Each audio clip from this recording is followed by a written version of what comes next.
Gostaria de iniciar essa apresentação agradecendo a todos que se dispõem a contribuir com essa pesquisa. Esse vídeo não é obrigatório, é apenas para esclarecer, né, o objetivo da pesquisa. Então, eu estou fazendo um trabalho final de acadêmico, né, e vou trabalhar sobre, refletir sobre o resultado primário, o que a gente pode utilizar da tabela de fonte de recursos para poder aprimorar a metodologia de cálculo do resultado primário para fim de meta.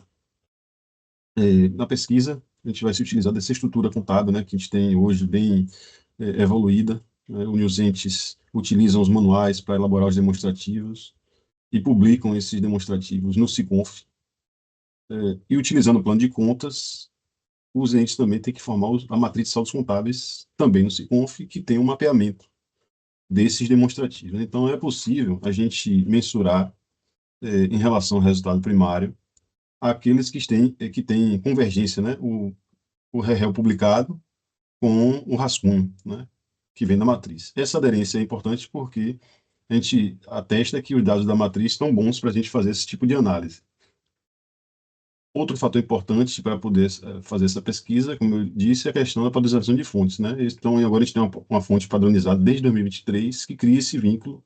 A receita é arrecadada, é classificada por fonte, alimento ativo financeiro, e esse recurso do ativo financeiro é consumido para pagar despesas de dotações gravada com essa fonte de recurso. Se é um recurso livre, ele executa gastos diversos sem restrições. Porém, os recursos vinculados, você atribui a fontes, a dotações, né, que atendam às restrições daquela fonte. Então, por exemplo, o recurso de operação de crédito que a gente está citando aqui vai, em geral, financiar investimento em função da regra de ouro, né? Tem outras aplicações, mas em geral investimento.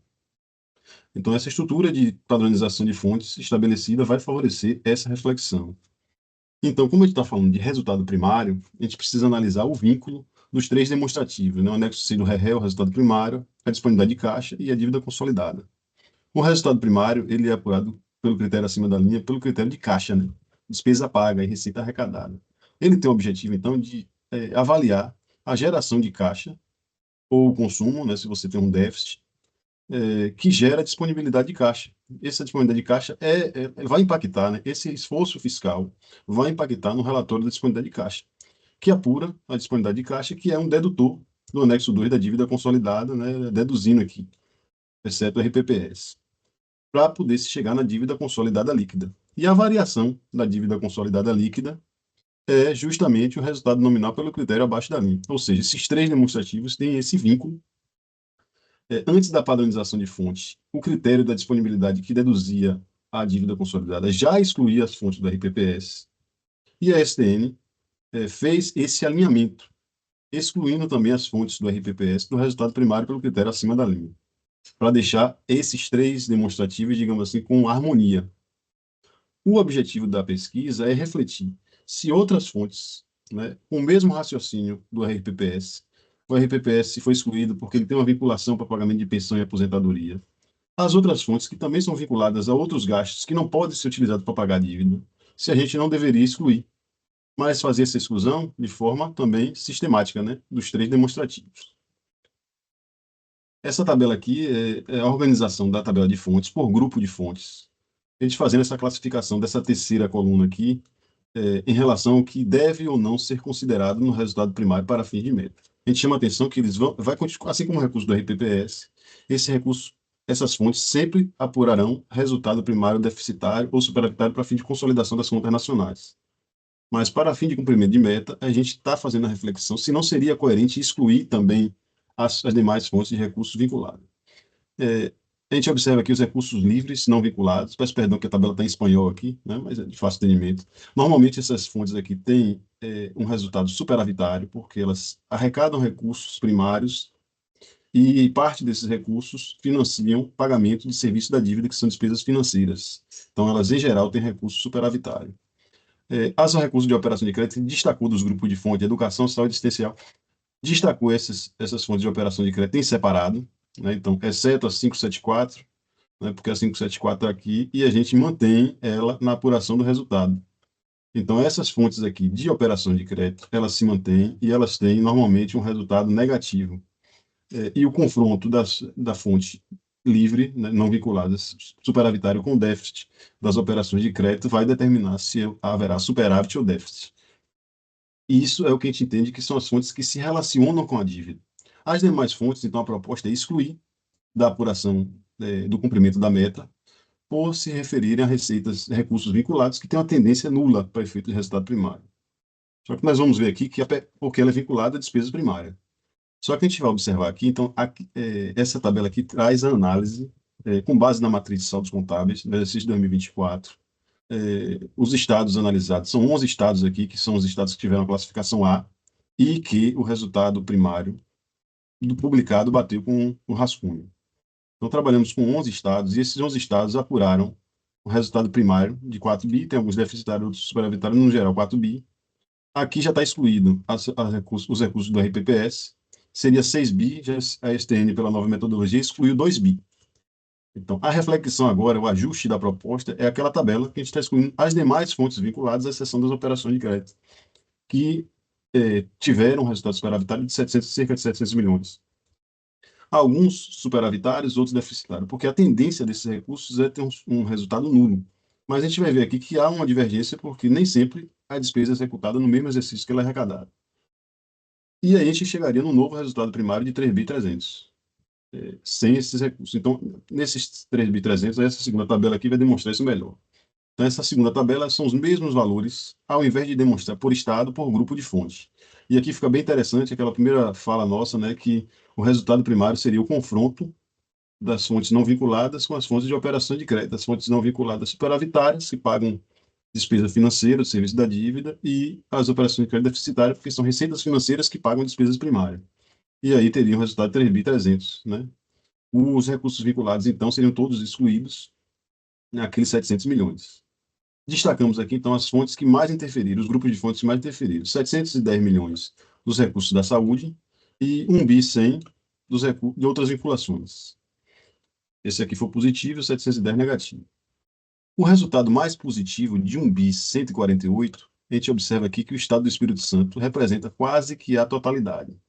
E essa análise foi interessante porque a gente observando a receita que regerou esse recurso, esse caixa, esse superávit, decorre de indenização em função da reparação para compensar os danos provocados pelo rompimento da barragem do Fundão. A gente viu na mídia, né, que foi um acordo que o governo federal conseguiu articular e as empresas indenizaram Minas e Espírito Santo. E esse recurso ingressou em outubro de.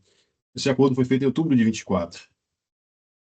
Esse quadro à direita, então, faz a análise do Estado do Espírito Santo pelos grupos de fonte. E a gente observa que o Estado do Espírito Santo teve um superávit de 101 milhões, mas esse 101 milhões está aqui, ocorreu por causa desse 1 bi 132. Se nós excluirmos esse 1 bi 132, se ele não ocorresse, o resultado primário do Espírito Santo seria um déficit de 1 bi. A análise fica ainda mais assim, interessante para essa reflexão, porque a LDO do Estado do Espírito Santo foi feita com a previsão de 244 milhões de déficit primário e foi alterada no segundo semestre de 2024 para poder permitir um déficit de 1 bi e 700.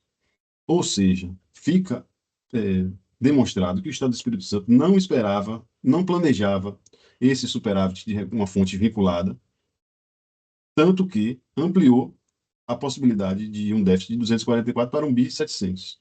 Esse recurso que ingressou aqui gerou um resultado superavitário que não precisava, né? Ele iria cumprir 1 bi negativo de déficit, ainda tinha margem de 700 milhões, né? Porque a autorização era para ter um déficit de 1 bi 700 e o Estado do Espírito Santo é um Estado equilibrado, que tem uma dívida consolidada líquida negativa, então é natural que esteja com um déficit, gastando recursos poupados no passado.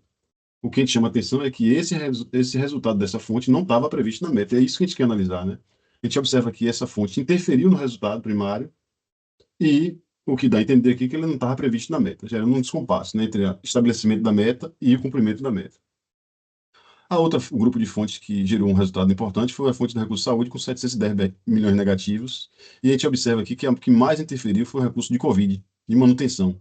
O quadro da direita, então, a gente pegou aqui e abriu por estado os dois recursos da Covid, fonte 602 e 603 de manutenção e estruturação, que totalizaram um déficit em 2024 de 542 milhões. Então, fica demonstrado que os estados executaram o gasto de um recurso vinculado à Covid em 2024. A gente sabe que esses recursos entraram até 2022. Não foi possível, então, se gastou em 24, é porque não foi possível gastar em 22. Então, em 22, gerou superávit como recurso da indenização do Espírito Santo ocorreu esse ano. Nesse caso da Covid, os estados tiveram superávit em 22. E o interessante é que todos tiveram déficit em 24, né? E esse recurso foi gasto em 24. Então, 22 beneficiou a apuração da meta e 24 prejudicou. Se isso não tiver capturado no estabelecimento da meta, gera uma dificuldade enorme para os entes, porque qualquer descompasso entre receita e despesa do recurso vinculado afeta a apuração e pode gerar um descumprimento de meta. E a última situação aqui da análise, né, que a gente achou importante demonstrar, são os recursos da Lei Complementar 95, que ainda é decorrente de Covid, em função de recursos para socorrer o setor da cultura. Essa lei complementar de 2022, mas os recursos ingressaram para os entes em 23. Todos os entes nesse exemplo tiveram superávit, demonstrando que não conseguiram gastar o recurso no mesmo exercício que ele foi arrecadado. E com isso, essa fonte vinculada interferiu na apuração do resultado, interferiu gerando superávit. E em 2024, interferiu gerando déficit. Então, esse movimento de superávit em 23 e déficit em 24 precisaria ser capturado no estabelecimento da meta, porque senão esses 566 milhões podem gerar descumprimento de meta em alguns estados. E aí a gente chama atenção também dos 11 estados analisados em 24, esses que estão marcados, todos descumpriram a meta. Então, cumprimento de meta, quando está negativo aqui, significa que descumpriu a meta. Então, o que a gente observa é que está havendo uma banalização do resultado primário, que é um indicador previsto na Constituição, da LRF, que demanda um esforço anual de se planejar uma meta, e está sendo banalizado. Então, a reflexão é: se a gente concentrasse os esforços nas fontes que interessam para o controle do endividamento, a gente simplificaria esse esforço, né, de gestão dessa meta e seria mais efetivo. Seria nessa linha de raciocínio que a pesquisa está estudando, digamos assim. Um outro fator importante, atual, né, a questão do Propag. A gente traz o Propag aqui por dois fatores. Então, o primeiro fator ele inclui o teto de gasto. Então, há uma mudança de atenção do indicador do resultado primário, que lá no passado, com a LRF, surgiu e ajudou ao equilíbrio, né, a sustentabilidade dos entes, para outros indicadores, como foi o caso da Capag e como é agora o caso do teto de gasto, né, que já está para os entes que estão em regime de recuperação fiscal e agora se ampliando para quem aderir ao Propag. Aí, primeiro, a gente faz uma crítica, porque o teto de gasto ele vai analisar a despesa, vai limitar o crescimento da despesa corrigindo pelo IPCA. Porém, a gente vai viver um momento aí de reforma tributária que a receita vai mudar muito. Para aqueles entes que tiverem um incremento importante de receita, é, o teto de gasto vai ficar olhando, vai ter uma visão míope, olhando só para o lado da despesa, e o ente que vai arrecadar mais da sociedade poderia retornar mais serviço público para a sociedade. A gente sabe que uma parte do crescimento real da receita vai ser absorvido, né? 50% ou 70% em função do resultado primário. Mas, se é 50% ou 70%, uma parte vai ficar acumulando no caixa do ente, sem ele poder utilizar. Por outro lado, também, com a reforma tributária também é bom a gente analisar, entes, alguns entes vão ter uma perda de arrecadação. O teto de gasto, nesses casos, não vai servir para muita coisa, porque ele vai ficar com um limitador, que é o teto, que é a despesa dele atualizada pelo IPCA, que não vai ser suportada pela receita que ele arrecada depois da reforma. Então, tem essa crítica, né? Porque a gente acho que o teto de gasto pode contribuir, mas a gente não pode abandonar o resultado primário. E a gente traz aqui também uma novidade que o resultado primário, quando ele limita o crescimento da despesa, ele faz algumas exclusões. Então, decorrentes de recurso de decisão judicial, em função da aplicação mínima de saúde e educação, transferência para os municípios, o recurso do FEF, né? E o investimento exigido pela própria Lei Complementar 212 em educação.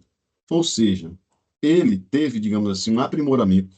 Por exemplo, recursos de saúde e educação. Se ele cresce em função da receita, eu não posso ficar só olhando para a despesa, eu tenho que deixar ele acompanhar a receita. Então, ele teve uma certa inteligência de excluir algumas despesas. É essa reflexão que a gente quer fazer, se não seria mais oportuno para o resultado primário também excluir alguns grupos de fontes, já que a gente tem essa ferramenta de fonte padronizada e ele ficar mais efetivo e mais simples. Então, pessoal, assim, a gente percebeu na análise dos dados da matriz de saldo contábil que as fontes vinculadas interferem na apuração do resultado. E a gente observou, pelo dado, por exemplo, do Espírito Santo, a gente tem experiência aqui, eu sou do estado da Bahia, que a gente acha que os entes não compõem a sua meta com as fontes vinculadas, porque elas são tem uma tendência de serem nulas. Se você tem uma receita de emenda parlamentar, você vai colocar na previsão da meta também que vai haver a despesa correspondente e ela vai ter um efeito nulo. Então, a pesquisa quer capturar isso. Já que o resultado primário é afetado pelas fontes vinculadas atualmente, como é que está a composição da meta? Consegue, na composição da meta, prever esses resultados dessas fontes vinculadas ou eles se concentram nos recursos não vinculados e de operação de crédito? E o que seria melhor? A gente adequar a composição da meta para esse nível de dificuldade ou eliminar da apuração os recursos vinculados?